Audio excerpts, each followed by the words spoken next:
My name is Albert Paxton. I'm the sergeant of the detectives in the Monroe Field Office. Okay. And Sergeant Paxton, is there something you wanted to say to the committee before we went into questions, or are you ready to just answer Senator Jackson's questions? I'm ready to answer questions. Okay. Let me, Senator Jackson, please proceed. Thank you, Mr. Chairman. Now, you are the sergeant for? The Monroe Field Office detectives. Okay, and the detectives, so those detectives, what do they investigate? Any complaints that come into our office that are criminal in nature, we investigate officer-involved shootings and in-custody deaths of not only LSP but of other local departments if requested. How long have you held this position? I've been a sergeant for almost 2 years, but I've been in detectives for 5 or 6. I mean, close to 6. 5 or 6 in this same position? Yes, ma'am. Well, same in detectives. In detectives. And who are your supervisors? My supervisor right now is Lieutenant Johnny Scott Brown, and then Captain Bo Loomis, and then it goes to Major Jason Turner. Okay. Who were your supervisors in 2019, for the year of 2019? Well, 2019, I was just a detective. I was a trooper. Scott Brown was a sergeant, and Jason Turner was the captain, and Bob Brown was the major, and then Adam White was the lieutenant colonel. Okay. And in 2019, you were investigating what? Well, I was one of the detectives initially on the Chris Hollingsworth, Ronald Green incident. Jerry Spencer was an investigator with us who was the initial case agent. I was involved from the start, but then Jerry left in July of 19, and so then the case fell to me to finish it out. Okay. So I'm not going to ask particular questions. During the time, I'm going to just ask a general question.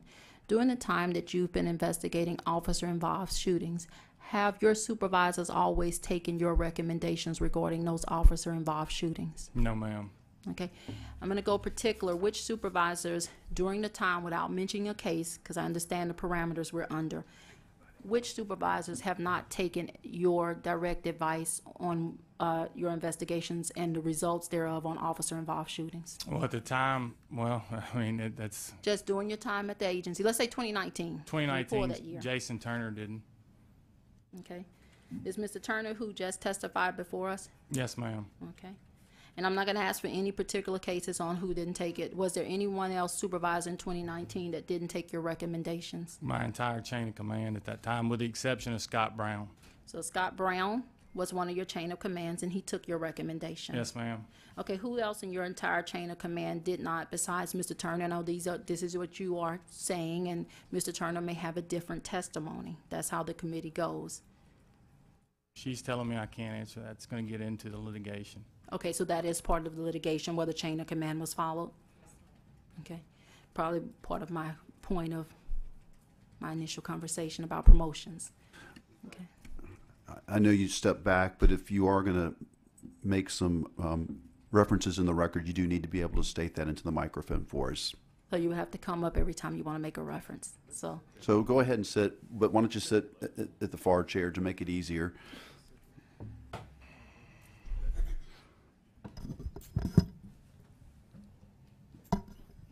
Thank you. Thank you. Is this Ms. Holland? Yes, it is. Thank you, Ms. Holland. okay, you are stating that he cannot answer any questions regarding chain of command at any time during his employ? Yes, especially during his time during 2019, because that is an ongoing criminal investigation. Okay, so this may make it easier at this point. During your your use of force investigations, let's talk, how does that happen? And I know we're trying to change the procedure. Mm-hmm. Has the procedure been changed recently? Not really recently. They're working on the FIU unit, but it's the biggest difference. Well, I mean, it hasn't. We just get notified of a use of force incident either by the department or another organization, and we respond to it. Okay, it is the previous table just talked about, witnesses just talked about use of force procedure investigations. Is it okay for me to ask him regarding the procedures that are followed in use of force investigations? Yes, you can talk about the procedure. Okay, good deal. Tell me about the procedures in use of force investigations.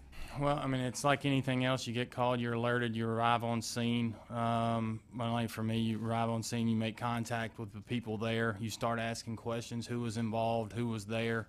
I might stop you because I want to understand. You arrive on scene, so let's say something takes place late in the day, or you basically, when you're called, Yes, ma'am. you have to go to the scene. Yes, ma'am. Regardless if you're on duty Or off duty. Yes, ma'am. Okay, all right.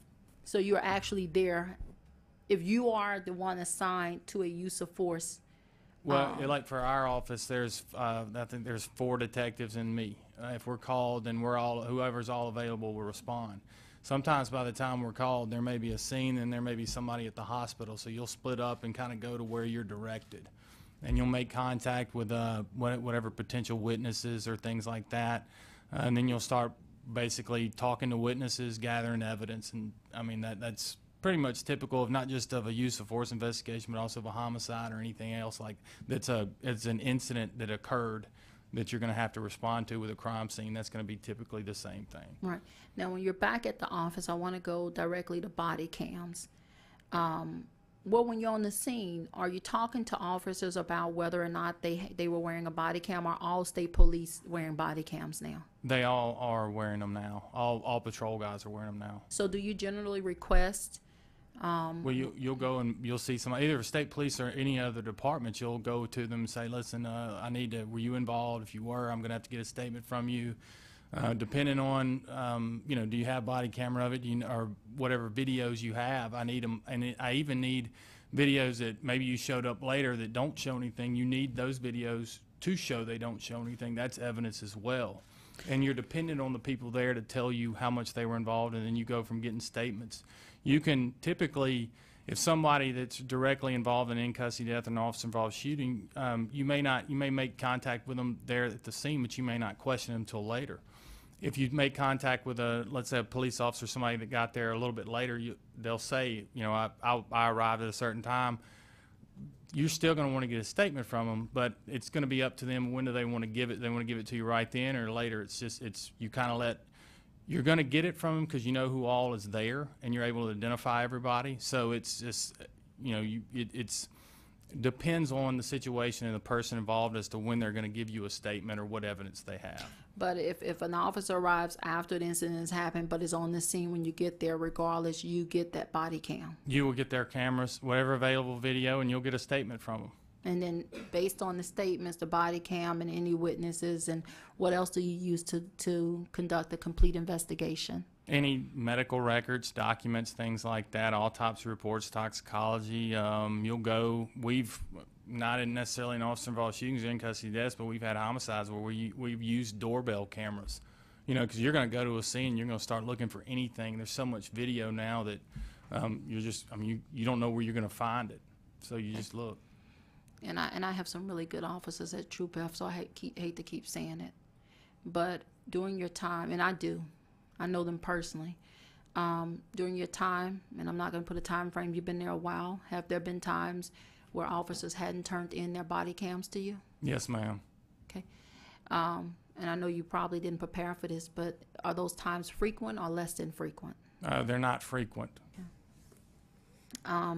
During your time there, have there been officers who have done it more than once that you know of? Not that I know of. Right. And what do you do when you later find out that an officer has not turned in he or she's body cam? You document it. Okay. And what do you mean by document, and who does it go to? You write a report and you turn it over to the district attorney or the department. You make your chain of command aware of what you've discovered. But so let me make sure. When someone doesn't turn in their body cam and you later found out that there is one, do you always refer those to the district attorney, or? Well, if you find out there is one and it's relevant, and you can tell that there's significant things that were recorded on it that are important, then you would document it and I'd send it on my chain of command, and then you have to get it to whoever may prosecute it, the district attorney, DOJ, or whoever. But it automatically goes to the district attorney? Yes, ma'am, automatically. And it automatically goes up to the chain of command as well? Yes, ma'am. And so, It's evidence, and you have to supply that evidence to the people. If they're being accused of something, it could be exculpatory. That's just could free someone, could, you know. it could prove that they were Innocent. It proved that they were innocent. It could prove that there were lies being told about their arrest. Right, right. So, like, what happens if you finished your investigation or use of force investigation and a body camera shows up later? Do you guys reopen that investigation? Well, I mean, it's yes, ma'am. It would be reopened. It's automatically reopened. I mean, Automatically. to the extent that it was never really closed, because, I mean, you don't know that if you're not aware of it, then it's still ongoing. Right. And this is my question. With so many years of experience, and this is not a negative on you or anyone else that does this job, Sergeant Turner, anyone, I mean, Lieutenant, I think it's Turner, or anyone else, how do you guys not know when there's body cameras? Like, when you're investigating a matter, Well, I know for us with Axon, I didn't have a count on it in 2019. It was fairly new to state police. Well, what is it called? I know we can't talk about years, Okay. but Axon? Axon. Axon. What's Axon? It's the camera system. It's actually on a web server called evidence.com. Okay, and that's a service system that anytime a state policeman body camera comes on or is activated, it goes into that server. Yes, ma'am. I don't know exactly. I'm not the technical. We part. have the, if you would like to speak with one of the officers who's more familiar with evidence.com. Okay, I will in a second, because I know there's going to be a follow-up. So before you had access to Axon, right? Axon. Axon. How did you, as an investigator, obtain body camera videos before you had access to Axon? I would rely on the department, or if it was another department, for them to supply it, or if I got it from state police, the troop would supply it to me. The trooper? Troop F would give it to me, or the troopers involved. So does has Troop F always had access to all body cameras, videos? I mean, Yeah, probably need to bring them up simultaneously, because I think I'm going to be as back far and as I forth. know, yes, ma'am. Yeah, I'm gonna go back and forth with this, because I'm very interested in how we miss videos and how people in investigations don't have all the videos while they're investigating. I think, and look, I'm different from Senator Fields. I think we have a little funding issue. I will still be fighting for funding when I come in next year. I'm gonna make sure you have a class. I have people waiting, viable candidates to become state troopers in my rural parishes, and they're waiting on classes. And me and him he and I, the gentleman, don't usually differ, but I do know in the rural areas we're having an issue with recruitment. Now, who's going to talk about the Axon? They're trying to locate that person right Okay. now. Okay, no problem. And so I'll Well, and let's stick to this witness right now. Oh, I will. Just so we stay in order, and then we can take that up later. all right. But okay. So Axon, I'm not talking about a particular instance. I'm just talking about how does, in your experience as an investigator, how are videos not turned in? Well, I mean, in my experience, they were not turned in because they knew that we were aware that they knew that we didn't have access to it, so they could hide it from us. So if somebody knew, like, even if you have an account, like even on, okay, I don't know. Yeah. So it's Okay, That so is- I'm gonna talk particularly to you. You now have access to Axon. I have an account on it, but you're still my account. Everybody's account's limited to there's a certain people that have control over it, and they're able to give you access to it. My account, I just have an account on it. I still have to be given permission to look at videos from supervisors from either our department or other departments. Hold up. So, no. I'm gonna make some clarity, because I know you're not saying what I think you're saying. Let's say Officer A tomorrow is involved in an officer-involved shooting. You're the investigator that's called out to that officer-involved shooting. As it stands today, you begin your investigation. In your Axon's sign-in account or whatever, you don't have access to those. Somebody in Axon, I'm waiting to hear about that. All 5, 6, 7 videos from that are not immediately released to you? No, ma'am. I would have to be given permission to get those videos. So do you have to ask for that permission? Yes, ma'am. Or I have to ask for it, and then it has to be given to me. So have we cured the incident, and maybe this is a question for the colonel, have we cured the incidents of people not turning in their videos? Because when, like, let's say you go out, and there are 5 officers on the scene, and 3 tell you they have that their body cams were activated. Do you ask for those 3? I still have to ask for them, yes, ma'am. But then the other 2, and I'm not telling you to say this, or the attorney, that didn't admit to having body, I don't think we've still solved it, or maybe I'm missing something, because then that means that somebody could still lie and say they never activated. You wouldn't know to ask for it as an investigator. No, ma'am.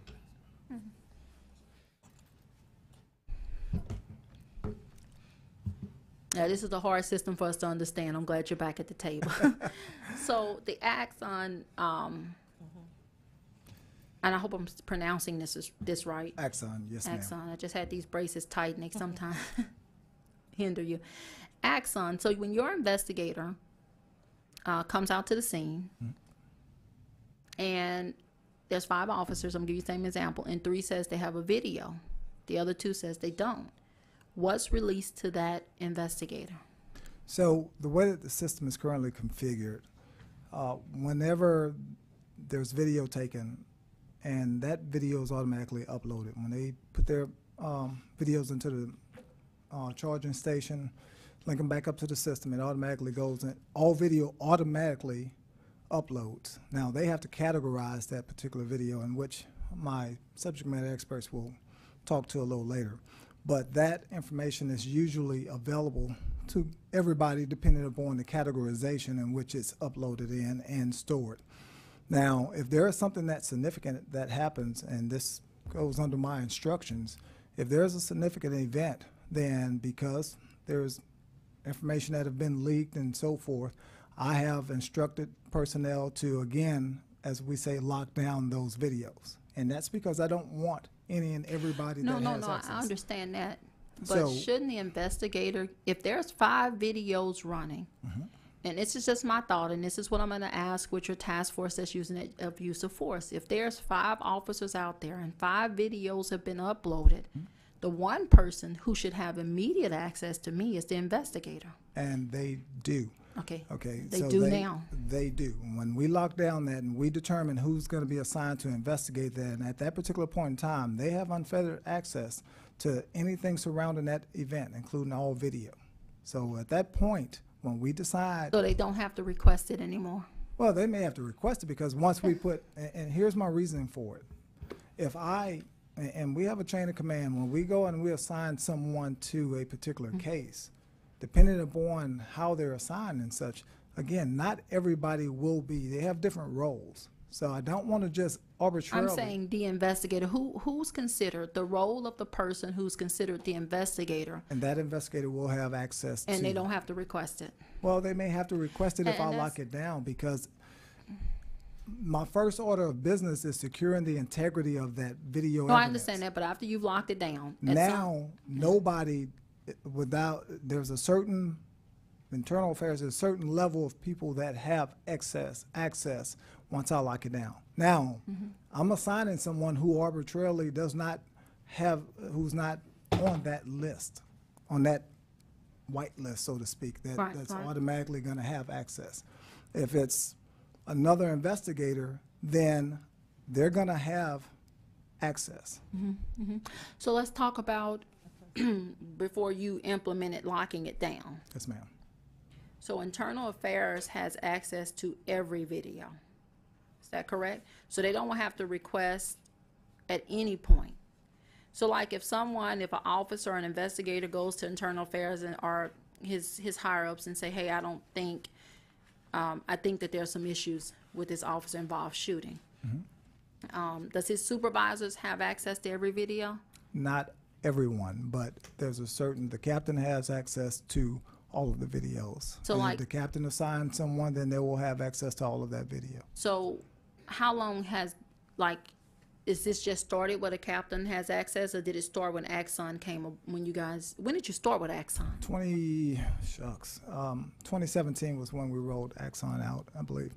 And as Scott mentioned, as Albert mentioned, I'm sorry, Albert, As Albert mentioned, it was a relatively new system. We were still trying to learn the permissions and all of the. But we knew aspects. that the captains had access. Well, at that particular time, as they did not all have access. We didn't have a list. It was, for all intents and purposes, the system was open until it was a particular video was So locked down. in 2017, the system was open when you first implemented. It's my understanding that it was. Yes. Okay, so how do you, and I guess I'll wait because I don't want to veer too far off until I know you have an expert coming. And I'm still going to ask the question, if the system is open, how are videos hidden? Again, and the system as it was then and the system as it is now is a little different. When we upload a video, it is not hidden. Mm-hmm. It is in the cloud. So we have a cloud service through Axon. And whenever that video is, again, uploaded, it's automatically uploaded. Right. All videos. So this is my question. Like, let's say since it's a cloud service, you got how many troopers patrolling? 600 plus. So in any given day, based on the number of stops they make, the number of incidents they have, they're going to cut on that every time they engage someone there to cut on that video, right?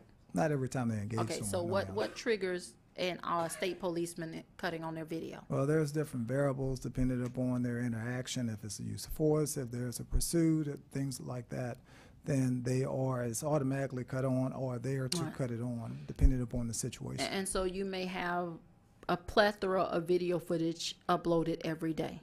Yes, ma'am. Okay, so let's say, I'm not gonna say me, let's say Womack is stopped. I don't wanna jinx myself, Womack. and you guys have always been kind, let me say that. Let's say Womack is stopped and the video is activated, either automatically or by the officer. Yes, ma'am. And 4 other officers or 6 other officers come, so now we have 7 officers. All of them have on their body cams because Womack is on his way to deal with me about calling his name in committee, right? So then it rises to the level that they got to activate everything. Then there are 7 video body cams that go in the cloud. If an investigator such as Sergeant Paxton gets it because it turns into a use of force, which, I don't want anything to ever happen to you on that. And it goes into investigation. Does that investigator click on Womack name and every video comes up from that incident in the Axon system? I would rather the subject matter expert speak to Okay, is that. he or she? Yeah. Let's stay in order, Senator Jackson, if we can. We'll get that person up in a little bit. Well, Why I don't- think it's going to hinder my questions to the gentleman that's up if I don't understand the Axon system. So you need his testimony to Right, to- assist you to- with yes, questioning yes, the yes. sergeant. Mhm, yes, Okay, sir. we'll go ahead. I'll go ahead and grant that.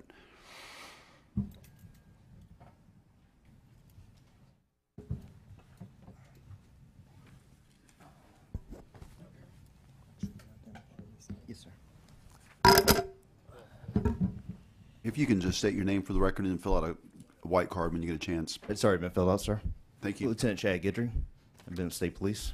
Go ahead and answer Senator Jackson's questions. Lieutenant Guidry, how are Yes, you? Good, and you, ma'am. Did you hear my question? I think you were standing at the back. If you can repeat it, please. Okay. Womack. There is a use of force. There are 7 officers on the scene. All 7 body cameras are activated. When it goes into the cloud, an investigator like Sergeant Paxton receives the investigation. In the Axon system, when he signs in, what does he click on for all 7 videos to pull up? So the process is when the videos are uploaded, troopers or personnel are supposed to go and put a category to it, and if it's related to an incident, they title the incident with an ID, whether it's the, previously it was our desk log item numbers, now it's going to be our report number from our new RMS system. Is that always been a practice since you've had the Axon system since 2017 that it's titled? No, ma'am, I'm not sure when the policy came out to using the desk log number as well as the parish and the violator's So name. prior to that policy, was there any way for an investigator with 7 officers on the scene to go into the cloud of all, and it seems like a lot of videos. You got 600 some people patrolling, videos activated off and on all day, all that going into the cloud. Even if you basically cornered it to one day, are the videos dated? Yes, ma'am, they are dated. So even if you corner it to the one day, you may have thousands of videos, right? Yes, ma'am. And if across the state. Prior to the new policy being implemented, if I went in as an investigator, if an investigator went in, was there any way for he or she to pull up all 7 videos without looking at 2,000 or 3,000? Yes, it is. It's all categorized by the trooper's name, and then the date and time stamp of the upload, as well as the time it was captured. And that was from the beginning. Yes, ma'am. Okay. So again, I'm going to ask, how are videos lost? Not lost in the sense of, I know they're in the cloud. I don't think we've had an incident where a video has been deleted. Once it's captured, Not deleted. or just lost, ma'am. During investigations, we had a number of times where troopers did not turn in their videos. So body cams have to be put into a docking station and docked, and that'd be the only way it's not put into the Amazon Gov Cloud. And have server. you guys, Colonel, experienced that? Or where the trooper didn't put dock his body cam for everything to go into the clouds? In general, or, I mean, In general. I'm not asking for a case. there's been cases where it's been delayed, but, I mean, each camera, as I understand it, is assigned to a particular trooper. So if they fail to put it in there, then that's upon the supervisors to go and look and see if there is any inactivity. If a trooper is on a military leave or something of that nature, then there could be a delay, and at that point, then we'd have to determine whether or not all of the video was uploaded prior to the trooper going on military leave or being out on extended leave or being out on leave, period. Okay, so what about in an instance where, like, let's say a trooper goes out to a incident, and he or she says, I don't have any body cam. Is he or she still forced to put that camera into the system so you guys can determine whether or not there's body cam footage? And again, because there's a particular case involving a situation like that, I'd rather not go into the legal. Okay. For legal. But let's talk about your new policy. Yes, ma'am. As of today, so I won't go into that part. As of today, we leave committee 5 p.m. There's which it will not be, because you're in good hands with good leadership now. Yes, ma'am. And there is a use of force incident, right? And I know I'm long-winded, but I'm trying to understand this. Like, there's a use of force incident, 5 p.m. today, and an investigator goes on the scene. 2 troopers say they don't have any body cam video. Is it now the current policy that everyone from that office involved that use of force incident has to go and dock their camera, their body cam? Yes, ma'am. In order for that camera to work, they have to charge that camera, and otherwise it's not going to work. And eventually a supervisor or someone will notice if it hadn't been docked or if it hadn't been uploaded. If you're going to work every day and you have no body-worn camera and know that there's been incidents, then as a supervisor, then we can go in and check to see why there's no video when there's been recorded incidents. Does the system send a message when an officer comes off duty that he or she did not dock their camera? No, ma'am, it does not. Okay. Is it a policy currently that every officer dock his or her camera when they come off duty every day? Yes, ma'am, there is. Okay. Maybe we need to ask on whether or not an alert can be sent to a supervisor if it's 2 or 3 hours after, everything's computerized, a shift, and someone's camera hasn't been docked. The system's not configured that way, ma'am. It's not. No, ma'am. It just lets you dock. When you put it into the dock, it actually downloads the camera into the evidence.com account. So if the camera doesn't go into the iCloud, if it's not docked, let's say that the camera will hold everything even if it's charged down until it's ultimately docked. At some point, regardless of how long that officer holds the camera, is going to dock into the system. Yes, ma'am, it will. Okay. All right. I think I understand it now. So, Mr. Paxton, my question, Sergeant Paxton, to you was, and I think you answered yes, that in your time and experience over years, there were times that you were investigating matters and officers did not turn over their body cams. Didn't turn them over to me, yes, ma'am. Yes. But you don't know if they went over to the supervisors or not. I don't know. No, ma'am. So when that happens, what do you do? What happens if someone doesn't turn over their body cam footage and later on you find out in an investigation, or any of you find out in an investigation that it hasn't been turned over? What's the proper protocol? Who do you notify first? Well, my chain of command, I would notify Lieutenant Brown. Okay. And then Who is document your it. current chain of command? Yes, ma'am. And then document it. I'm going to go into an area that I not know if I'm supposed to be in, Mr. Chairman, so I'm going to approach this area very closely and let the What- witness know. Senator Jackson, 1 second. Senator Boudreaux for a point of order. Mr. Chairman and members, I ask for a point of order at this point. When we started this process on last week, the President of the Senate sat with us and identified some specific objectives of this committee.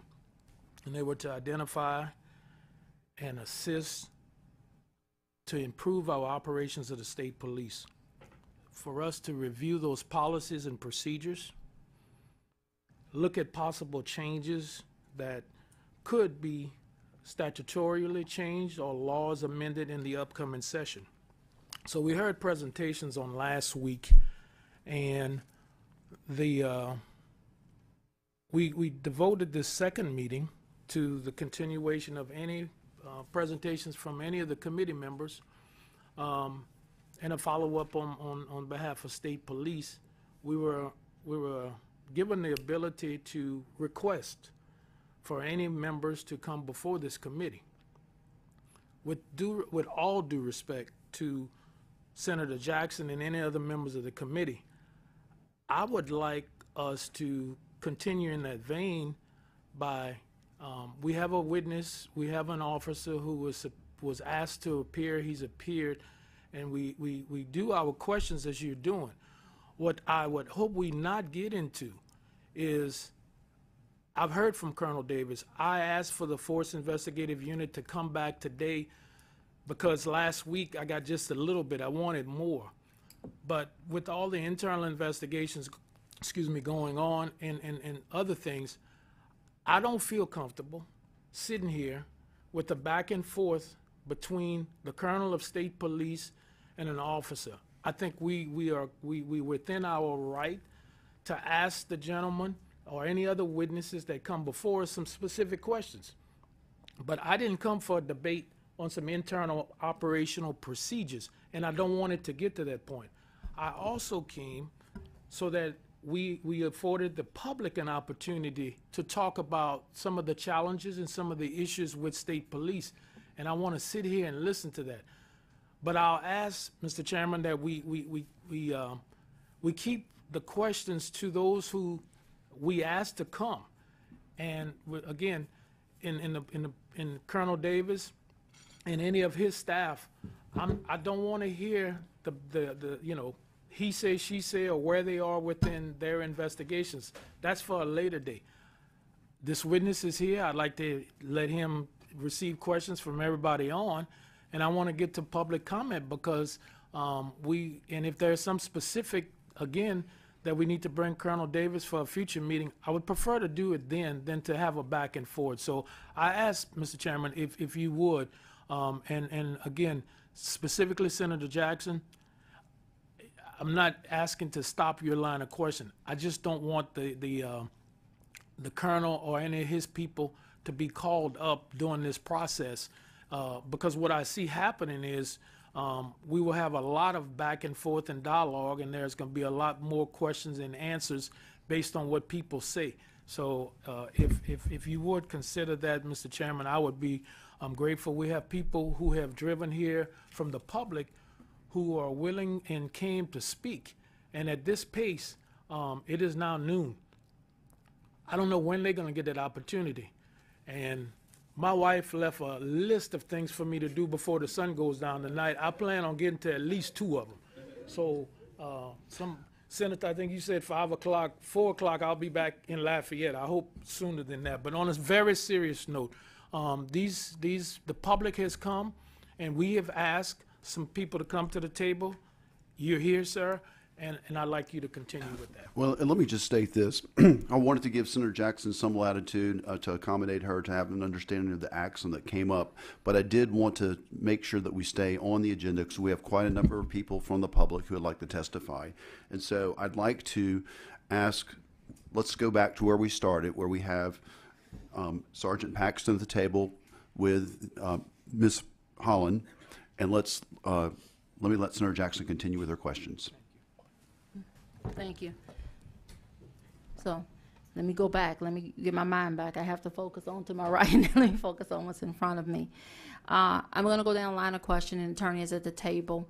And you may or may not want to talk about this. You may or may not want to waive your right because anything may at this point become incriminating, not to a current case, but to you. Okay? Are you currently under disciplinary proceedings with the state police? I got a letter of reprimand. Okay, tell me, without talking about a case, why do you have a letter of reprimand? And again, I'm going to let your attorney speak first. Yes, that, he still has the opportunity to appeal, so it is not disposed of yet. It is on. No, I understand, but he's represented by an attorney in this case, right? Yes, ma'am. Not by the state police? Yes, ma'am. No, he's not. Okay. So is it his right to talk about his own case or invoke a right not to? It is his right if he wants to speak about Right. his own case. And so that's what I'm saying. I'm going to go down a line of question about your case particular. And if you do not want to speak on it, you can invoke your Fifth Amendment right. Yes, ma'am. Okay. Do you wish to invoke that right before I go down those line of questions? No, ma'am. Okay. You have a letter of reprimand for what, sir? Dissemination of information to, and I believe it's dissemination information, sending information to an unauthorized source without proper authority. Okay. And is that surrounding a particular case or is that just general? Well, to sum it up, there's a email account called lillianluffy@gmail.com, and that's an email account that belongs to my wife. Since I started with state police 14 years ago, my wife's also an attorney, and she's a lot smarter than I am. I've forwarded her a lot of reports. I've gotten her to proofread things for me over the years. So I've sent stuff to that email for her to proofread. I also sent stuff to that email to print out at home. It's the email account to our at-home printer. So they, at some point, they decided to go through the internal affairs and went through my emails to my wife. And they questioned both my wife and I, and we brought all those points up. I also was encouraged by my supervisor, Scott Brown, to send reports to her to proofread. But none of that was mentioned in the letter of reprimand. State Police has a program called TEAP, Trooper Employee Assistance Program. While this was going on, I vented to one of the TEAP members, a guy named Brad Guidros, who told me to vent to him. I sent him a screenshot of my letter of the initial investigation that actually didn't have any dates or times of the alleged offenses. It just said dissemination of information, which to my understanding, the rules are they have to put in there exactly what you're going to be investigated for. I sent it to him and I said, I'm being investigated because I won't participate in a cover-up, I won't hide evidence, and I won't lie. He sent it back and said, do not disseminate this to anybody or anybody else. These are confidential investigations. Well, they gave me that. They gave me that in the letter of reprimand. They brought that up in the investigation. When were you first brought up on investigation? It was like August the 12th. August the 12th of what year? This year, 2021. Okay. So you said your supervisor, and I don't want you to mention a name because you're only up here for yourself, told you that it was okay and encouraged you He's always encouraged me. He said, use your wife as and my wife, I also say this, my wife, who she's not she's an unauthorized source. When I'm called out at 1:30 in the morning, you don't think I turn around and tell her where I'm going? Or the stuff that we've gone, and without mentioning anything, she's been beside me this whole time. Any stress that I've been under, she's been under. She's probably been under more than I have. Sergeant Paxton, and I don't want this committee to litigate the administrative I understand. matter. I apologize, and I get emotional about that, sir. And I understand, apologize. but if you could just keep, instead of going into the details, we're going to try to get through this. This is the last question for me. When were you brought under investigation? 2 questions. When were you brought under investigation for this matter? In August of 2021. And my last question is, throughout your hearing, at any time did the supervisor who encouraged you to send it to your wife come forward and say that he or she encouraged? Yes, ma'am, he did. No further questions.